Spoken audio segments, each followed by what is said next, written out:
The fire crackled like it was the only friend I had left in this forsaken place, spitting sparks into a sky too big for one man to stare at alone. My rations had run out 3 nights ago, so I was stuck gnawing on strips of something that used to crawl. At least the flames pretended it tasted better. My life had come down to 2 companions, smoke in my eyes and the occasional bug that decided to end its day in my mouth. Romance, Survival Edition. I muttered to myself about missing instant noodles, missing a chair, missing a world where the word comfort meant anything more than not shivering until dawn. That's when I heard it. Not the rustle of wind, not the call of some alien night bird. Heavy steps. Purposeful. Too heavy for a deer. Too graceful for a monster. I gripped the nearest stick like it was a legendary sword, even though it looked more like a burnt sausage. From the shadows, she emerged. Fur-covered limbs, eyes glowing with a feral mix of curiosity and hunger, body towering and yet swaying with weakness.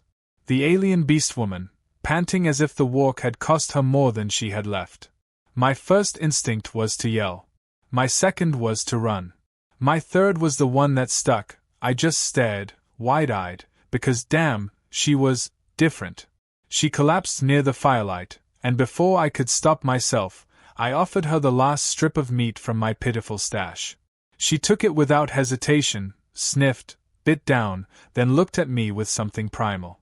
Her voice came low, guttural, yet weirdly melodic. I didn't catch the words at first. But the way she tilted her head, the way she pointed at the fire, and then at me, it hit me. She thought I'd called her here. I tried to explain in broken mutters. Just dinner, not, an invitation. She blinked, then leaned closer, her ears twitching at every syllable like she was dissecting my soul. Her fangs flashed in the glow as she chewed, then she licked her lips slowly, deliberately, and purred something that sure sounded like agreement. Except it wasn't agreement, it was possession. When I reached into my pack for water, she tilted her head again, eyes narrowing in that too perceptive way. I handed her the canteen. She drank, staring into my eyes the whole time, then placed the empty container back in my palm with both hands, like it was some sacred ritual. Then came the first line that sealed my doom. Her words rumbled out with confidence, broken by her accent but terrifyingly clear, "You are mine." I coughed, almost dropping the canteen. "Excuse me." She leaned forward until I could smell the strange wild musk of her fur and blood. "The food, the drink, the fire. You give me these. You give yourself." I laughed nervously, which only made her ears perk higher. "No, no, no. That's just called survival hospitality. Like camping etiquette. You don't marry someone for giving them jerky." She tapped her claw against my chest, right where my heart hammered far too loudly, and purred, "Beat strong. Beat for me." And there it was. The universe deciding my awkward human existence was now the punchline of some cosmic joke. I leaned back, holding my hands up. "Look, you've got this all wrong. I'm not proposing. I'm feeding you. Out of pity. That's different." She tilted her head again, clearly enjoying this game. Her fangs flashed in what could almost be mistaken for a grin. "Mate feeds. Mate guards fire. Mate stays close." She pointed at the fire, at the ground beside me, then settled herself like a queen on a throne, spreading her furred arms as though daring me to argue. I wanted to argue. I wanted to tell her humans don't just stumble into lifelong commitments because someone moans happily over roasted meat. But instead, I found myself staring at her eyes, golden like molten metal catching every flicker of flame. She believed what she said. To her, this wasn't a game or a misunderstanding. This was her world's logic. And I was apparently married without signing a single form. She ate another piece, then shifted closer to the fire. Every move was deliberate, every glance calculated to make me sweat. When she stretched out her leg, I noticed a cut along her thigh, raw and still bleeding. Instinct kicked in, I grabbed my first aid kit and reached for her. The moment my fingers brushed fur, she gasped like I'd just proposed all over again.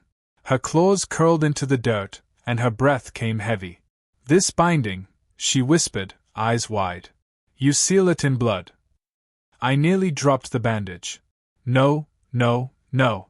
This is first aid. You're injured, that's all. Stop making it sound like we're exchanging vows. But she leaned even closer, letting me wrap the wound while watching every motion like it was sacred. Her lips moved, repeating some chant under her breath. By the time I taped the bandage in place, she looked more triumphant than someone who'd just survived near death. She looked like a bride who'd finally been claimed. Then, as if the night hadn't already broken every rule of sanity, she pressed her forehead against mine. Her fur tickled, her breath hot, her fangs just inches from my skin. Her whisper was low, certain, undeniable. You are mine. The fire popped behind us, sparks shooting upward like fireworks. And I, stupid, lonely human that I was, couldn't even muster a proper denial. Morning light hit me like a slap from a planet that didn't care about my survival. The fire was down to embers, my back ached from sleeping on stones, and yet the strangest part wasn't the discomfort. It was waking up to find her curled around me like I was a pillow she'd claimed at auction. Her arm, if you could call something that furry and clawed an arm, was draped across my chest, heavy as a log. Her tail had wound itself around my leg sometime in the night, like a living rope tying me down. I tried to shift, but her claws twitched, tightening as if daring me to escape. She stirred, ears flicking, then opened her golden eyes to meet mine. That predatory purr rolled from her chest, shaking through my ribs. Mate still here. She nuzzled against my jaw like this was the most natural thing in the universe. Still here because you've got me hogtight, I muttered, tugging at her tail. This isn't love. This is entrapment. She didn't answer in words. Instead, she dragged her tongue slowly across my cheek, tasting, savoring, as if my face had turned into breakfast. I froze. Okay. That is not a normal morning greeting where I come from. She smirked, baring her fangs. My tribe. When male does not run, bond is true. Bond. Right. Great. To her, I'd just passed some sort of test. I tried to explain humans didn't lick their partners like salted meat, but she was already busy stretching, her muscles rolling under her fur like liquid steel. She rose to her full height, towering over me, then glanced at my pack. The way she pointed at it made my stomach drop. She wanted food again. I dug out a ration bar, handed it over. She sniffed it, grimaced, then bit in anyway. Her face softened after a moment, like she was re-evaluating her entire religion around this little chocolate brick. She looked back at me with that same fierce intensity. Sweetness. You give me sweetness. This is love gift. I groaned. It's a granola bar. It's not a proposal. Stop making every snack into a wedding ring. But she wasn't listening. She pressed the bar against my lips, insisting I share. Half of it crumbled into my mouth before I had time to resist. To her, that was confirmation. She purred so loudly the trees probably heard it. Now we share life. I wanted to scream at the sky, to ask the stars what kind of prank they were pulling. Instead, I chewed reluctantly while she looked like she'd just won a battle. The day dragged on with me trying to gather supplies and her shadowing every step. When I bent to collect dry wood, she leaned down too, her massive frame brushing against mine, murmuring, "We build nest." When I dug for water with my canteen, she crouched beside me, chin nearly on my shoulder, whispering, "Mate provides life." Every task, no matter how small, turned into another chapter of her romance novel where I was the clueless protagonist. I tried boundaries. I tried telling her, "No, I'm just doing survival chores. This isn't seduction." But when I tried to shoo her away, she only looked insulted, then stalked back with an armful of logs larger than my torso. She dropped them in front of me like a challenge. See? I also provide. Equal bond. I couldn't argue with her strength. Watching her haul enough wood for a fortress while I sweated over sticks was humbling, infuriating, and somehow hot. She caught me staring, and her grin widened. Mate admires. I admire the physics of you carrying half a forest, not. She cut me off by flexing deliberately, muscles swelling under her fur, like some kind of cosmic bodybuilder pin-up. My brain betrayed me, my eyes lingering too long. She knew it. Her smirk said everything. Later, when I tried to patch up my gear, she sat right next to me, practically glued to my side. Her claws fiddled with my knife, turning it over as if it was ceremonial. I warned her it was sharp, but she nicked her finger anyway. A small drop of blood welled up. Instinct again, I reached out, grabbed her hand, and wrapped it in cloth.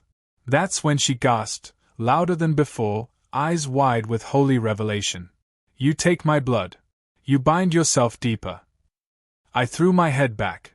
No binding. It's called first aid. She pressed her wrapped hand to her chest, over her heart, breathing fast.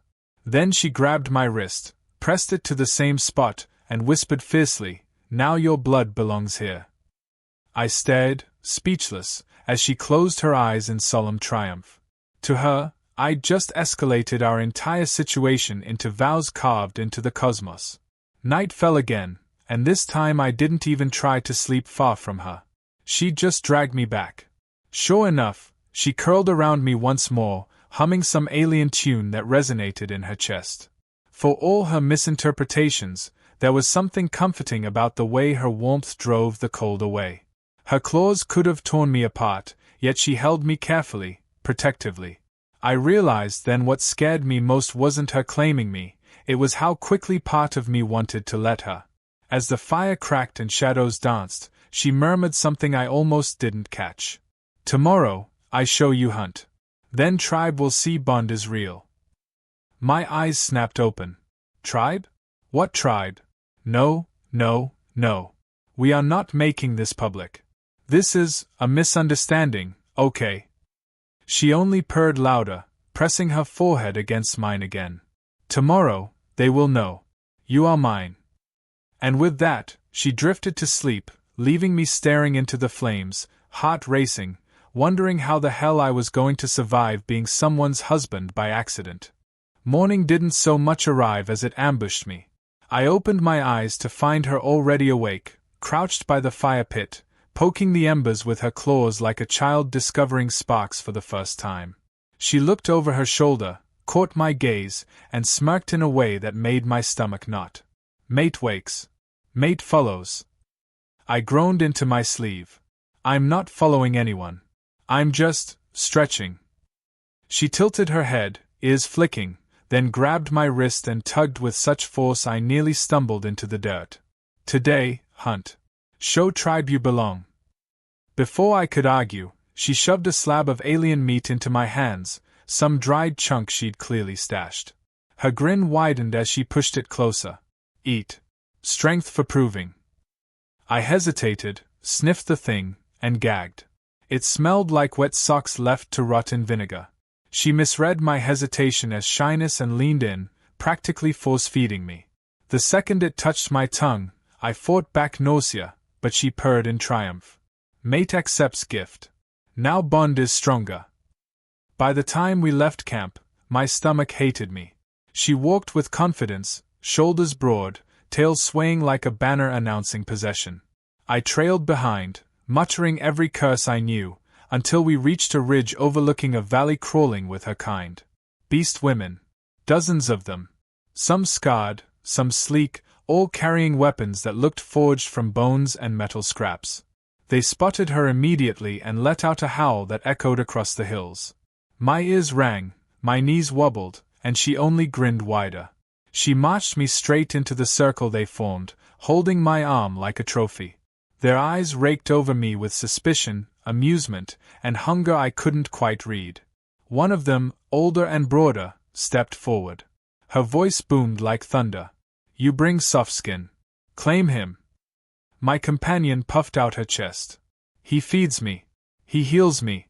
He stays. He is mine." The circle erupted in laughter, guttural and sharp. One warrior pointed at my thin frame, shaking her head. "That little thing? He breaks in half. He cannot mate." Another snorted, waving her claw dismissively. "He would not last a single hunt. He is weak." I opened my mouth to protest, to insist I was fine with being left out of this circus, but my Beastwoman mate cut me off with a growl. He is mine. He will prove. She shoved me forward, and I nearly fell flat on my face. The tribe crowded closer, watching eagerly. The older one barked, then let him show. Hunt or be shamed. She pointed to a clearing where massive reptilian creatures grazed, their hides thick, their horns sharp enough to pierce steel. My blood ran cold. I muttered, "You've got to be kidding me." But my mate leaned down, fangs glinting, and whispered, "Do this. You show strength. Then they respect. Then bond is forever." Forever. That word was starting to sound like a prison sentence. They handed me a spear taller than I was, its tip jagged and badly balanced. My mate tightened the strap on my pack like a proud spouse adjusting a tie before a wedding. "Go. I watch." She brushed her claws against my cheek, sending shivers down my spine. I stumbled toward the clearing, heart hammering like a drum. The beast snorted, its yellow eyes locking onto me. I gripped the spear and realized every warrior behind me was waiting for me to either win glory or die horribly. The creature charged. I froze. My life flashed before my eyes, mostly just sad memories of microwave dinners and unanswered emails. At the last second, instinct took over. I dove to the side, tripped over a root, and the spear somehow lodged itself perfectly into the beast's neck as it barreled past. The creature collapsed with a shudder. Silence fell. Dust rose. I sat there on my ass, stunned, clutching the shaft like I'd meant to do it all along. The tribe erupted in cheers. My mate bellowed louder than them all, pouncing forward to drag me up and press her forehead to mine. "See? You fight for me. You are strong. You are mine." I wanted to tell her it was dumb luck, pure accident, but the way her golden eyes shone, I couldn't bring myself to ruin it. The older warrior clapped me on the back hard enough to nearly dislocate a lung. Soft skin has spirit. Maybe he does not break after all. The others nodded, some even whistling, some eyeing me like fresh meat. My mate snarled at them, baring her fangs. "He is mine. None touch." That shut them up fast. They roasted the beast that night, feasting around a bonfire twice the size of mine.